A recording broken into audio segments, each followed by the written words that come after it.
Okay, just to let everybody know, the recording has started. I'm going to share again.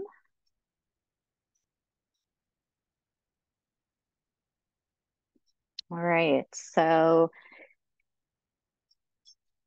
okay, can everybody see the slides again? Maybe give a thumbs up.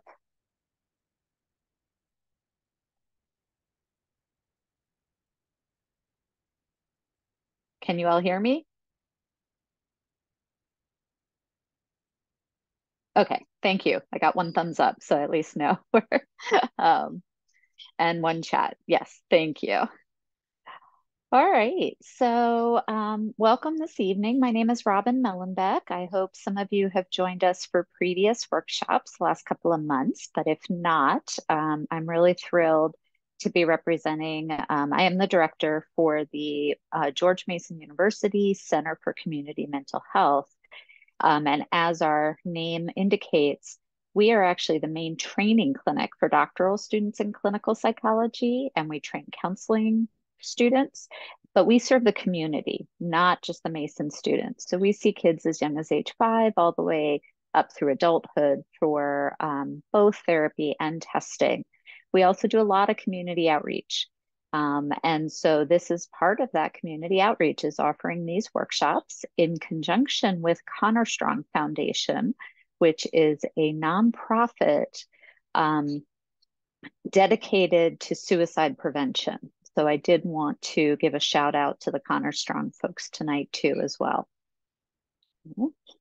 So tonight, what we're going to be talking about is breaking the stigma, talking to your kids about mental health. Let's see. And I do want to just start by saying that I have no financial benefit or conflict with any of the resources that I share tonight. I don't get any money. Our center does not get any money from any of these resources.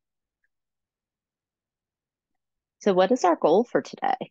We're going to talk tonight about what is mental health stigma, really focus mostly on the tips and tricks for talking with your kids about mental health, and also how to help you and your kids recognize risk factors for mental health concerns, including suicide, which is why I did put what we call a trigger warning here that I just want to share with you that talking about mental health and especially suicide and suicidal ideation in children can be very triggering for parents, for adults.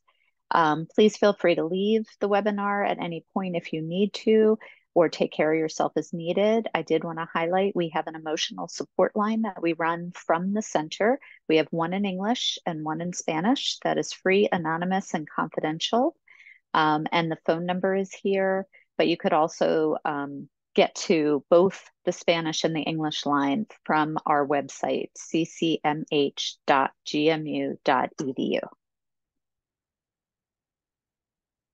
Okay, so the first thing I wanted to do was talk a little bit about speaking out about mental health, even in kind of what we consider our enlightened age, takes bravery. So we're going to watch a young lady who has actually posted on her, oops, where did it go? There it is. This is Sam Cohen. And again, you're going to need to tell me if I should be before I go to full screen because somebody's going to need to tell me if you can hear her.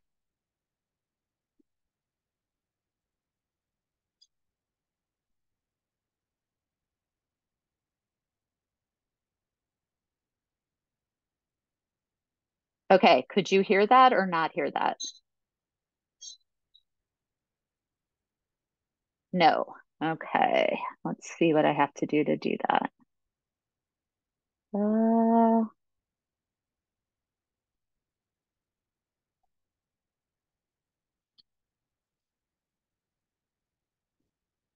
okay, I wonder if I have to take my AirPods off for the moment to do that. Okay, I'm going to try again. Please let me know if you can hear.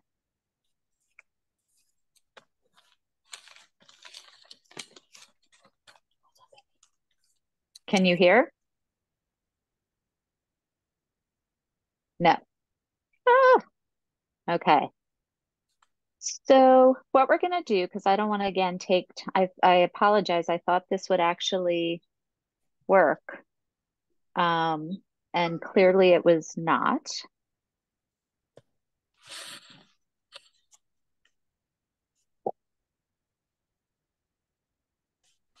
So I would like to encourage everybody to go, and this is on the slide, and listen to Sam Cohen um, talk about mental health stigma, and what it took for her to be able to talk about the anxiety and depression that she dealt with through high school.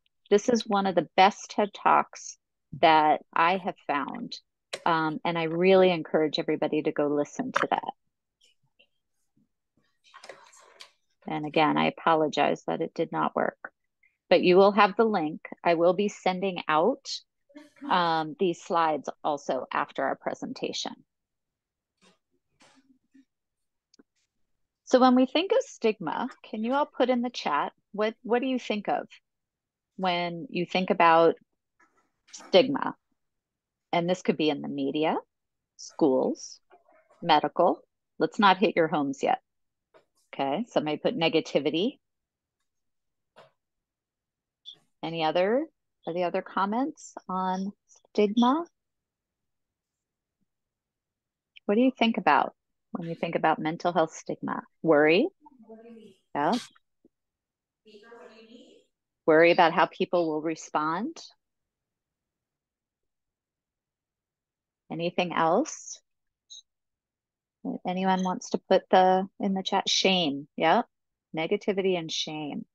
I hear shame a lot. And when we think about what happens in the media around mental health, yep, it's something not to be talked about. Thank you very much. And there's all of these subtle and not so subtle things that are said around mental health that contribute to everything you guys shared. That something's not to be talked about, shame, worry, negativity. These are all excellent things. An example, and I mean, I think we can all come up with examples in the media, although we do have some wonderful role models now who speak out about their mental health issues and are very successful anyhow. Schools, again, thinking about what happens if somebody breaks their leg, and this is something Sam talked about, if in the video, if someone breaks their leg, it's pretty obvious. At school, they're going to get all the help they need. Everyone's going to be very sympathetic. People carry books.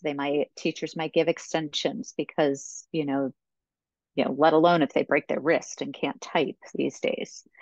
However, if somebody cannot get their work done or show up at school because of depression, that's looked at really differently. We're trying not to, but it is. And nobody questions, let's say, a cancer diagnosis, but a mental health diagnosis often is questioned.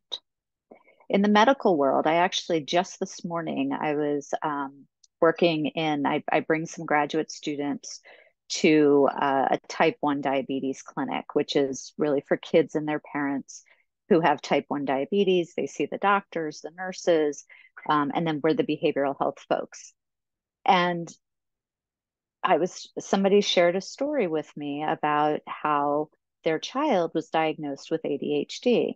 This happened to be a young Black male, and it took 3 evaluations to get that diagnosis. The child and what the teacher reported at school was that he was just a behavior problem and he was acting out and he was angry. And that was it.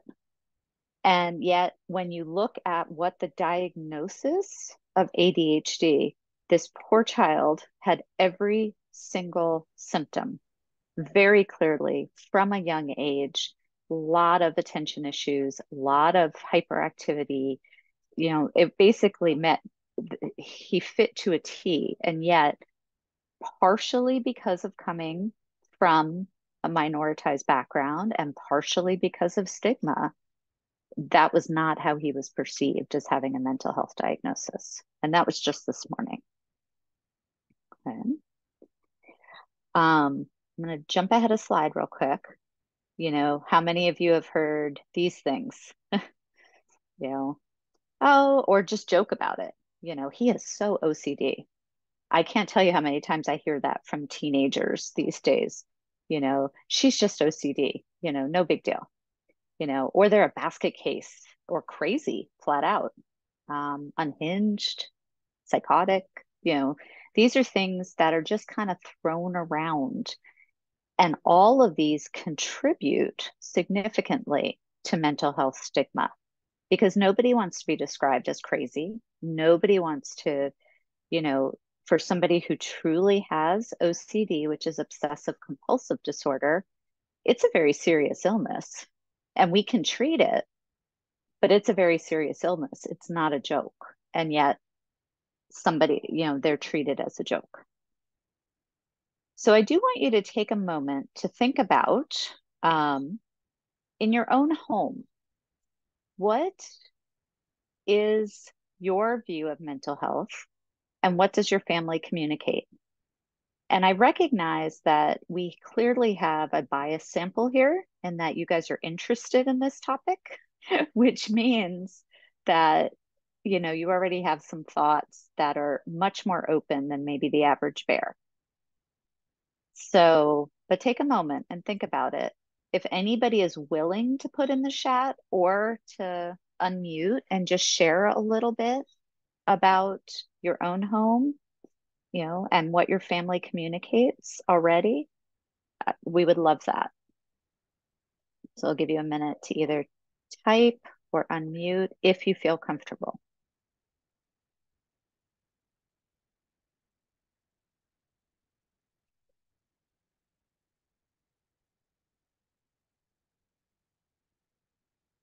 So I can share that as being a clinical psychologist, my kids obviously have heard quite a lot about mental health.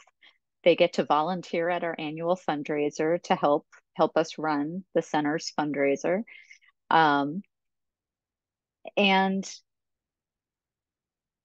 what was, I think, most empowering to me as a parent, not as the psychologist, is one of my favorite tricks to help with immediate anxiety is to have people blow bubbles, and literally the dip and the blowing of the bubbles, because you have to take a deep breath to blow the bubbles. Most people kind of smile with the bubbles. And the day that I heard my daughter, when she was in ninth grade, sharing with one of her friends that she needed to start to calm down, to grab some bubbles, and that they were going to blow bubbles together, that was my proud mama moment. Um, so again, we were, for better or worse, our kids got to hear an awful lot about mental health growing up, and this is what we would communicate. But not everybody does that in their families.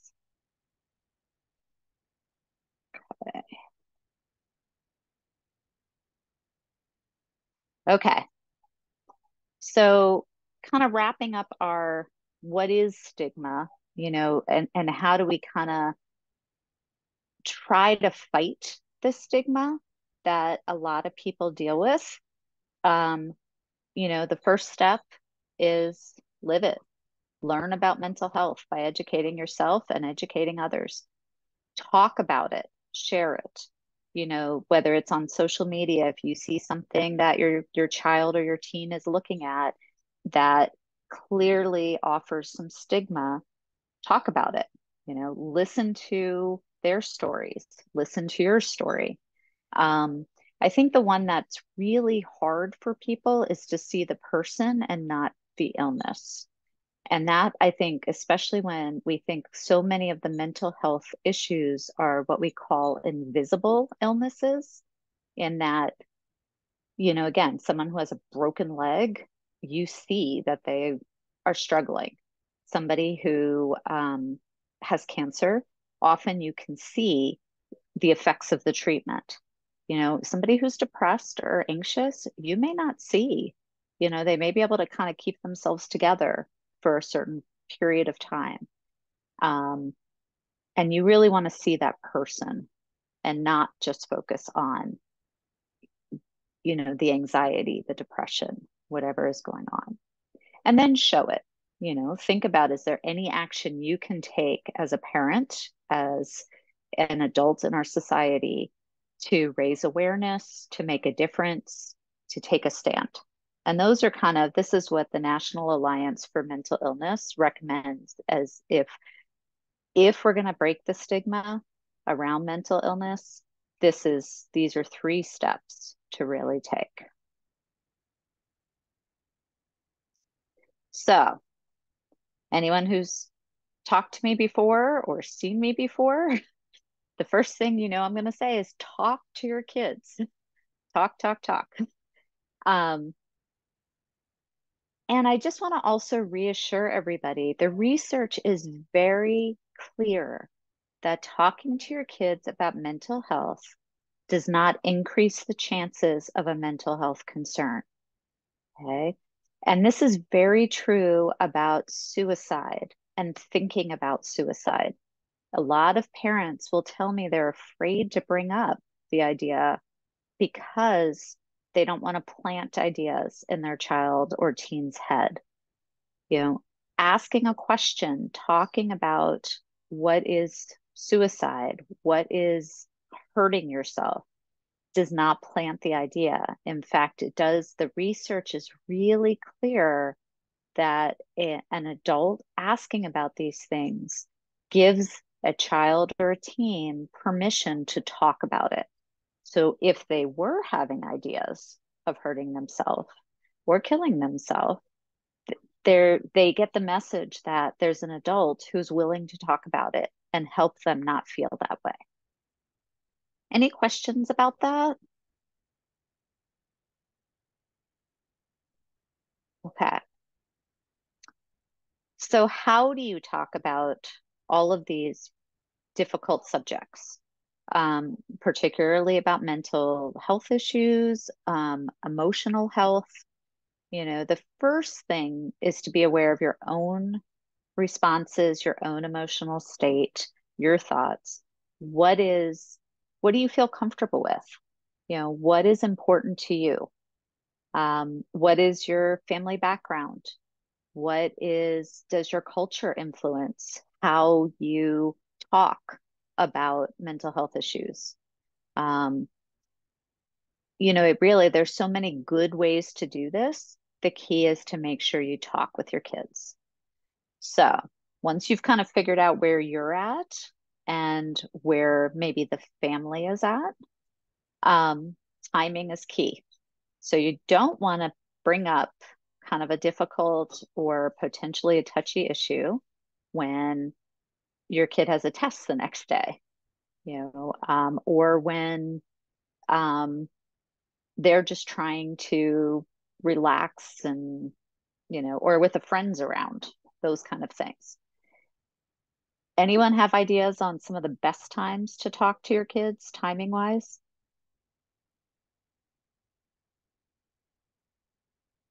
Any ideas? I have a question. Yes. Um, what if your kids, who are teenagers, don't even, I mean, there's already some barrier in your communication. Um, I mean, talking about something like this would be, even harder. And how I just can't see my kids taking me seriously, even if I have all the good intentions to talk to him about, hey, you need to pay attention to this. Maybe you should do this to help yourself to calm down. Um, it almost feels to me that somebody else, another adult, is a better person to provide that message. I don't know. That's how I feel. I think you brought up some wonderful points. And I had that as in ideas for kids who don't want to talk about it. And I think it was Miranda, if I said that right, I hope, who said the car is a great time to do some of that. I totally agree. Talking in the car is fabulous because they're stuck with you. As far as if you, as the parent, is the best person to do it, if you're not sure that your teen's going to take it seriously, that's okay. It's okay to also still model that you're open to talking about it. And so it may just be, you're driving somewhere and you share. I just wanted you to know I was thinking about, just how you're doing. I know a lot of teenagers these days deal with anxiety. Um, just curious, how things have been going. And again, they may shut you down. They may say, I don't know why you're asking me this, but you've already opened the channel of communication. So a lot of times, particularly with teens, where they act as if they don't take you seriously, if they kind of throw things back at you, a year later, it's amazing kind of what may have stuck with them. So I really encourage parents to just kind of throw things out there. And the facts and the present things, what are you seeing? So if you're worried that your teenager is totally like stressing out and not sleeping, and I think it's okay as a parent to say, "Hey, I'm worried that you're really super stressed, and I want to make sure that we can help you get through these difficult high school years, or stick to the, you know, whether it's this class or this semester, this set of tests. Does that make sense? Yeah, I, yeah, I think I have heard of the sticking in their head, even though they don't appear they heard you. I've heard of Uh-huh. that, so thank you for reminding me. Yeah. That's okay. Again, I often share I have a 23-year-old and a almost 19-year-old right now. And thinking back to those high school years, whew, they were tough. And hearing now what they took out of our conversations with them, it's just amazing because I would never have guessed that they were actually listening. Other than the bubbles, my daughter did like the bubbles. So, the other piece is to stay calm. I mean, I think that also when teens don't want to listen to us, we get more activated and start to get more anxious, and often our voice rises. And so that's another thing that kind of helps your teens who don't want to necessarily talk about difficult subjects um, actually hear you is trying to keep that calm, clear voice.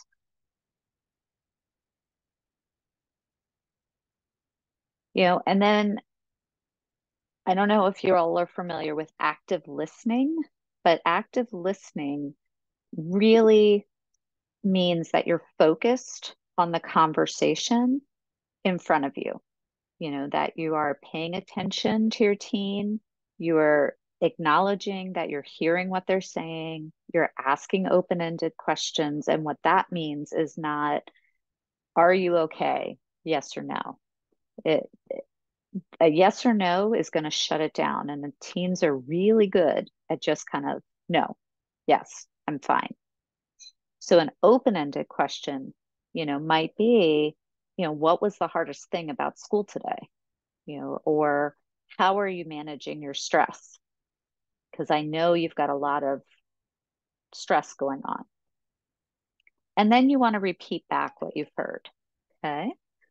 Not just the facts, but the feelings.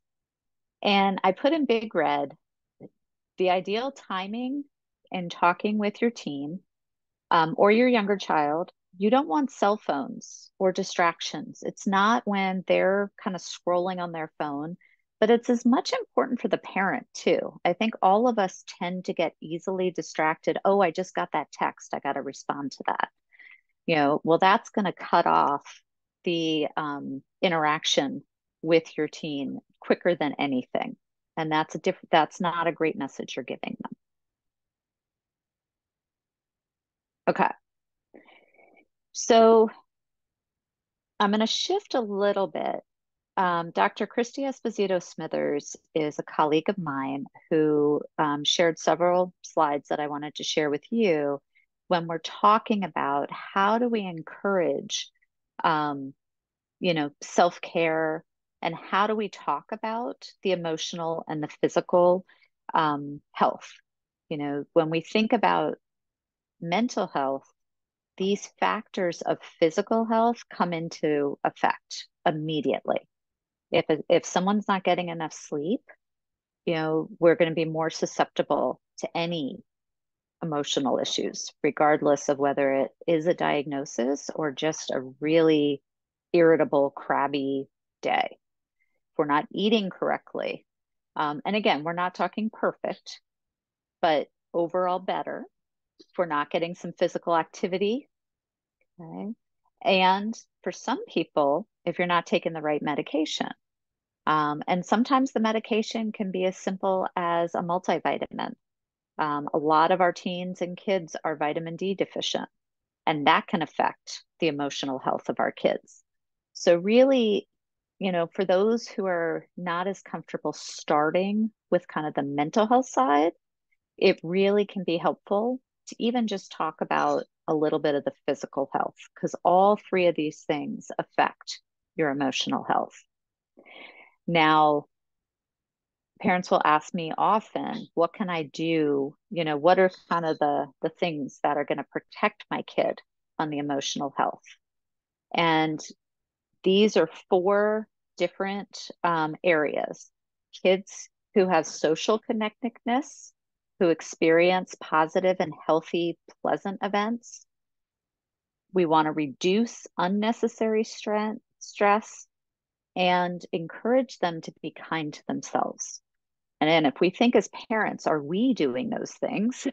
Are we modeling those things? That gives us a sense of how easy or hard it may be for our kids, particularly in this area, particularly with the challenges that they're dealing with post-COVID as well, and mostly post-COVID, um, as well as just, the Northern Virginia area is pretty intense. We have a lot of stress. So, how do we reduce the unnecessary stress? How do we include some positive and healthy, pleasant events that don't include phones? And that is a piece, especially for teens, that it's really hard to think about what are they interested in, willing to do that maybe is not connected to a screen. And the social connectedness piece is also very hard because a lot of our teens are socially connected through their devices.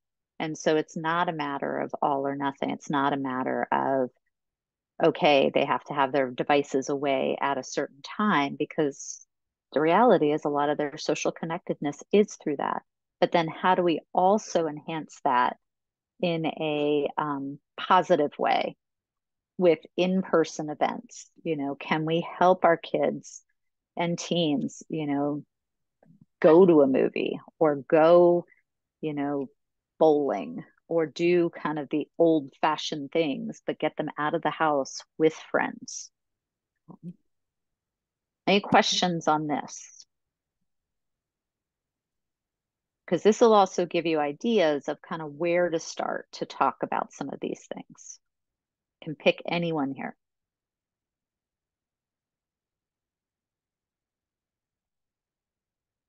Okay. I'll Hey, keep going. Robin. Sorry I'm Yeah. late, but I'm glad to be here.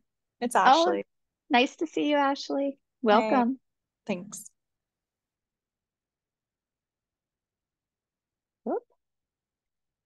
Okay.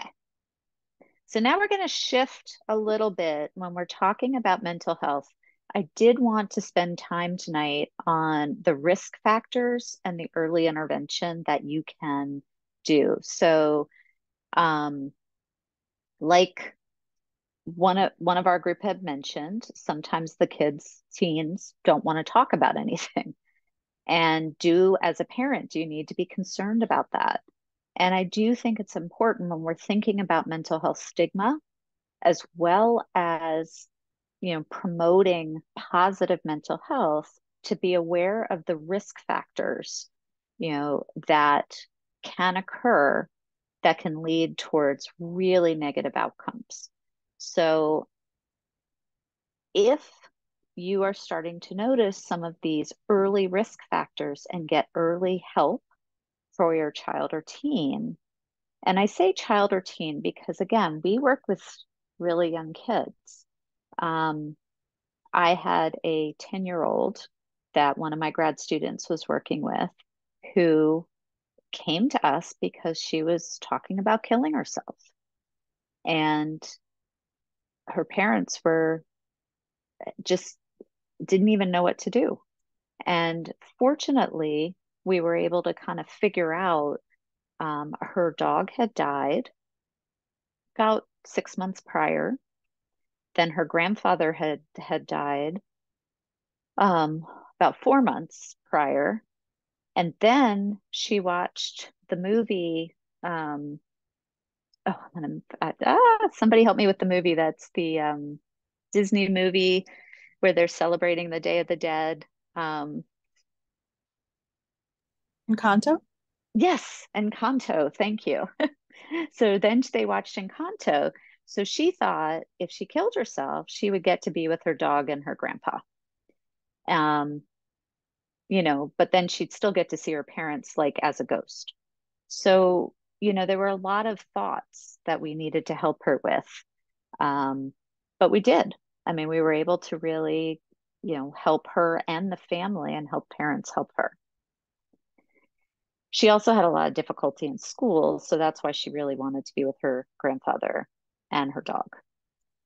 So, risk factors. If your kids are starting complaining about they're a bad person, they can't do anything right, change in eating habits. So, meaning that they stop eating or they're overeating, again, significant weight loss or gain, a lot of complaints of physical symptoms. I want to highlight this one because for many teens from different cultural backgrounds, different racial backgrounds, um, Caucasian backgrounds, religious backgrounds, different, you know, physical symptoms, again, are considered more acceptable than emotional symptoms, and which directly ties back to the stigma that we're talking about. Stomach aches, headaches, these are very common with anxiety, with depression, with trauma. So it's really important if all of a sudden we're having more physical symptoms and you're concerned that there may be some anxiety going on, it's okay to ask. Okay. At the same time, the physical symptoms are real. They're not all in my head because that contributes to stigma. And it's true, so you definitely want to get any physical symptoms checked out medically as well. And we don't want doctors saying, oh, I can't find anything medical wrong. It must be in your head. And unfortunately, sometimes our kids and adults hear that. At the same time, there are strategies that we can help with physical symptoms too. So it's just one piece of the puzzle. Loss of interest all of a sudden, persistent boredom, difficulty concentrating. And again, it's rare that it's one of these, often it's several.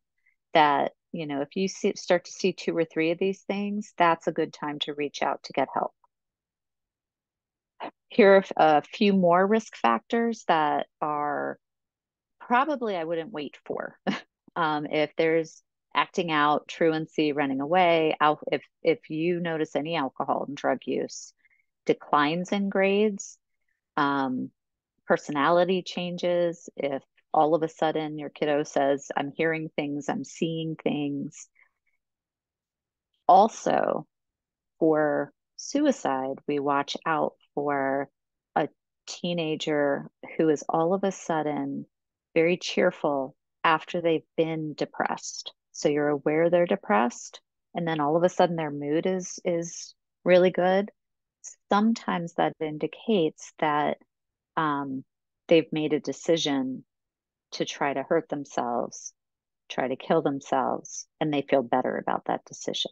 Okay. So again, all of these things are risk factors. You want to seek help when you first notice these concerns. Okay. And then these are the highest immediate action, not even help seeking, looking for a therapist. This is immediate.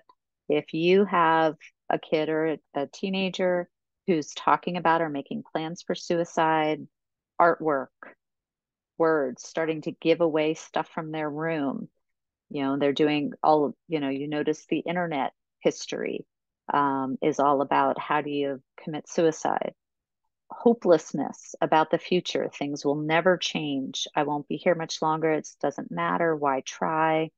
And then, severe or overwhelming emotional pain. That's obvious. So again, this is past the talking point. This is, we're getting you help right now, today. And this is when you go straight to your pediatrician, an emergency room.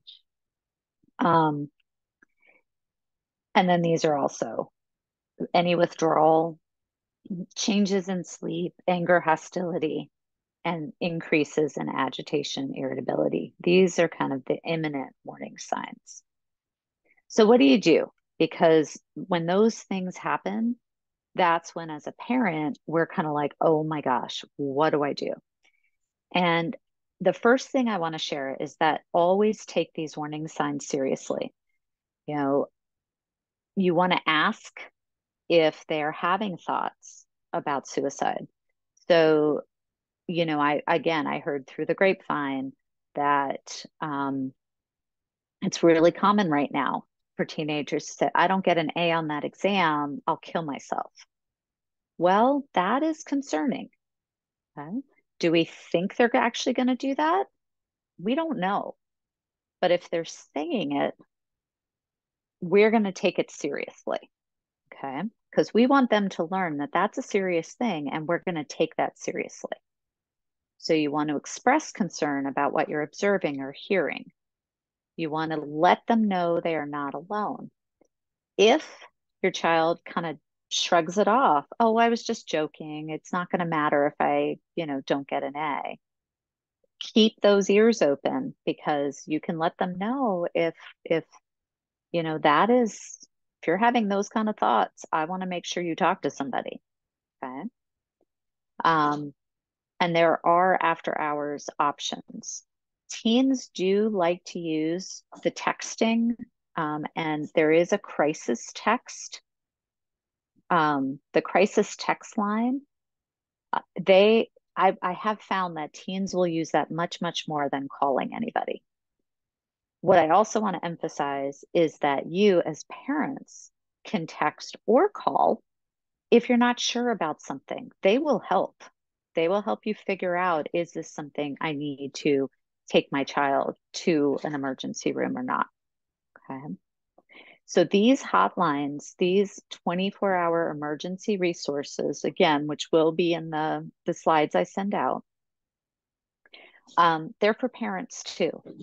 If your child comes home and says, my friend said this, and you're not sure how to handle it, these are for you too. Okay.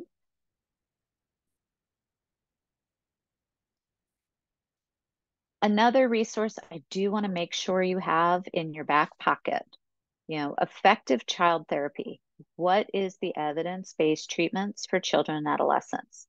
So once we get past the stigma, whether it's within the home, whether it's at school, in the medical office, in society, and there is a concern, any concern identified, you want to make sure you're getting the right help for your child. And this is a really great resource that explains what is effective therapy.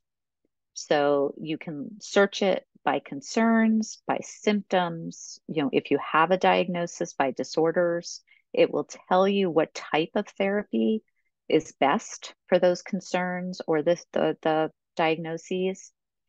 And it gives you really good tips and tools. There's always that question, I don't want my child on medication, should they be on medication? This comes up a lot with ADHD. Is ADHD overdiagnosed? That's attention deficit, hyperactivity disorder. You know, for some of those kids, medication is a game changer. It makes life all of a sudden doable, particularly school. For other kids, therapy is enough. But what you don't want is to end up doing a ton of therapy that is not effective. And that's what, these tips really focus on. There's also expert videos. So you have people who are expert in the field talking about the different issues and the directions you can go. The parent video expert, or the expert videos, I mean, they have on this site all of these different youth mental health concerns and talk about the evidence-based treatments that are used to treat them. So again, you can look through this list and see that some of it's not necessarily a diagnosed depression or a diagnosed anxiety. Helping children cope with divorce. What is effective mental health treatment? So these are different things that there are actually videos done by experts in the field to talk about the different issues. Again, many people will talk about ADHD. There's a couple really good videos on this site.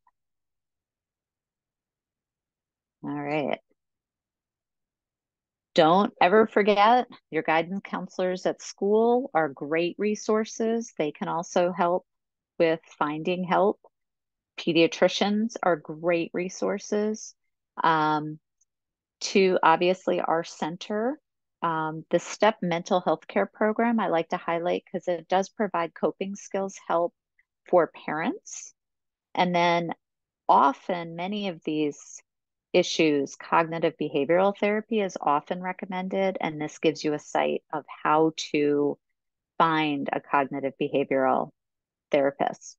And Ashley, you are so right. School social workers too. I was thinking counselors, social work, guidance counselors, but you are absolutely right. School social workers. All right. All right. So now I left a bunch of time for questions. And I did want to just kind of put a plug in because, and our folks from Connor Strong will be here on May 2nd with us at the Country Club of Fairfax. We do a lot of this community outreach. We have a sliding scale, meaning that we want to make sure that the high quality therapy services are available to anyone in the community, regardless of ability to pay. Because of that, we do a fundraiser. So if anybody is interested in joining us on May 2nd, we would love to have you come out. You'll hear all kinds of cool stories, lots of food, lots of drink. It's a really interesting time. Also, a lot of auction items, lots of auction items. So I will end on that. Questions? Things we didn't touch? I have a question about stigma. Yes.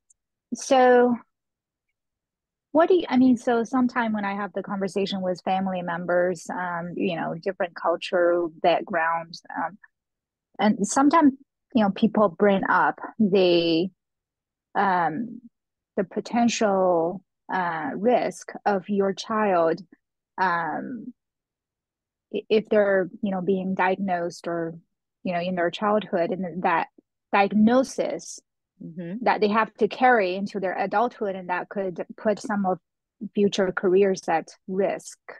So, the idea of some of these perspectives is that are you doing your child a disservice? I mean, of course, if it's a serious issue, I mean, there's no doubt you got to put your child, if it's suicidal and bipolar, things like that. But things like ADHD, for example, there's, Hmm.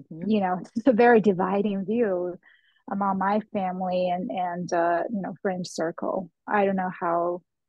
I mean, the risk to certain careers is real, actually. It is. Like a career, military. In this area, high, the clearance jobs Yeah. and things like that. So, what do you tell your clients or people that That's ask you about this? absolutely great question, especially in this area with security clearances. Yeah. But you're right, military as well, State Department. Um, I think I tell them, well, I don't think, I tell them that it's again no different than physical. So I work with a lot of families, kids with type 1 diabetes. They are not allowed to be military pilots. There's nothing that can be done about that.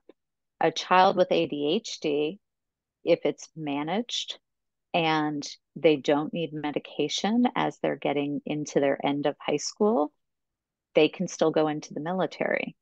It's not the diagnosis, it's the medication at the moment.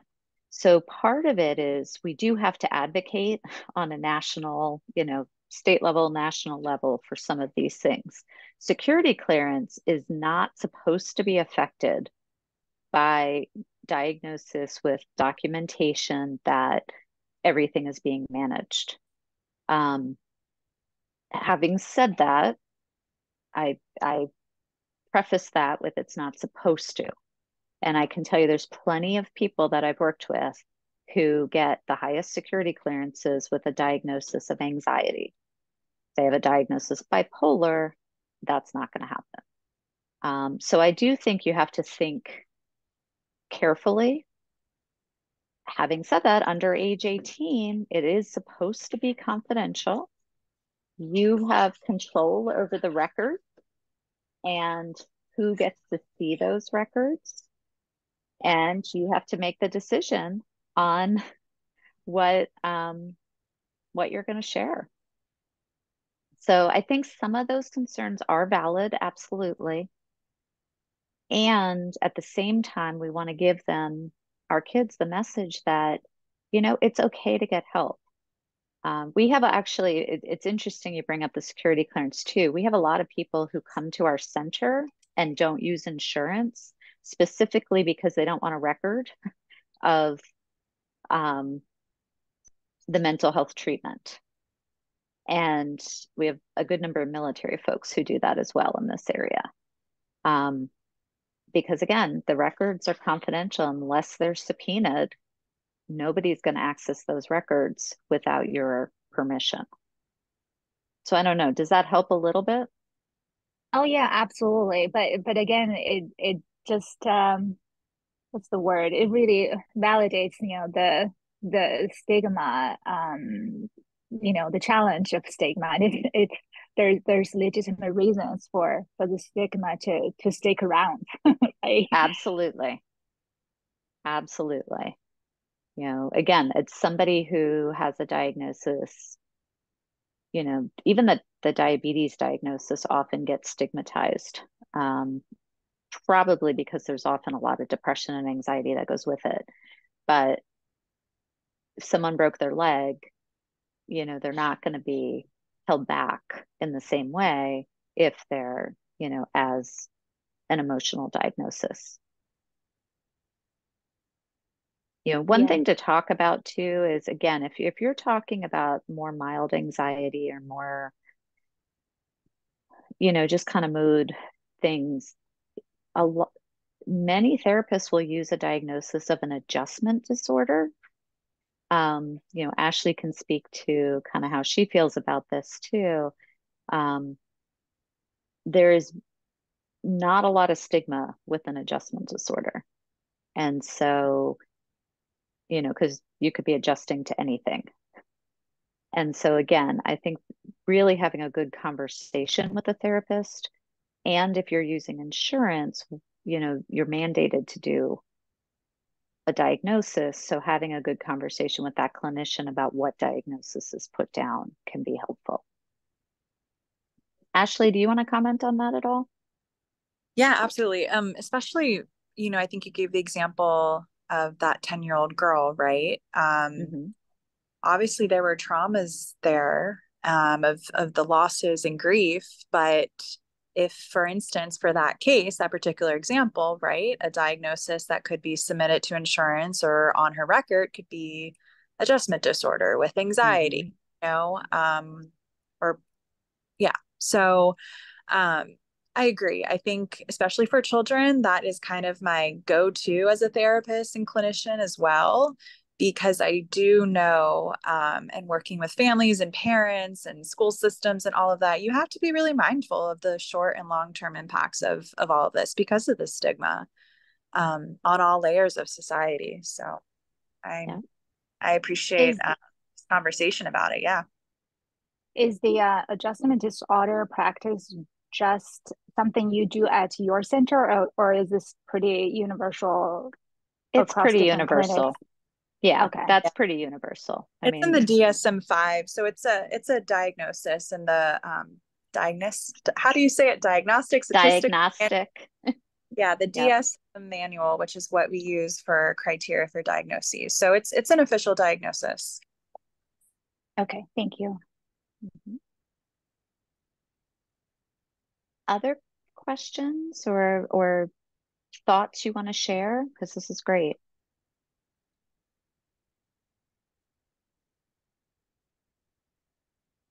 I don't want to dominate the questions, but I do want to ask if I'm particularly interested in inadvertent and inattentive ADHD. I wonder if you have any resources at your center, or if there's a group or something that I can learn more about that topic. Yeah, absolutely. I mean, we absolutely work with kids with and teens with inattentive, or ADD. Um, Hmm. we do testing for that because sometimes schools, if you need accommodations, will need the full testing, and we do that at the center. Um, there are many great resources. Hold on one second. I'm going to look for. Um,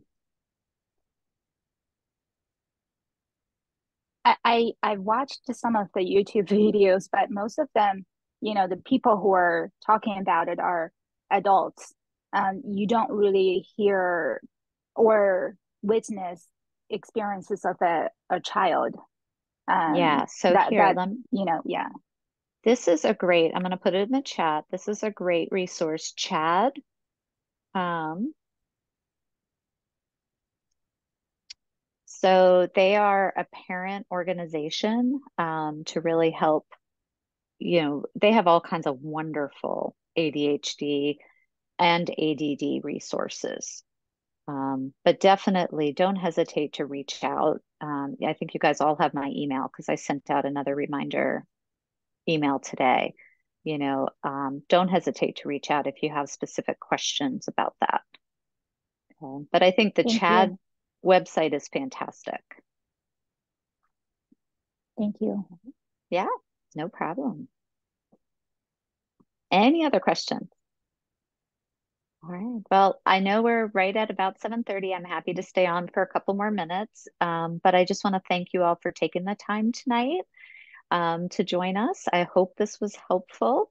And I'm going to stop the recording and we will be sending out emails when we get the next set of workshops up and running. There may be one in May, but if not, there will be definitely each month in the fall.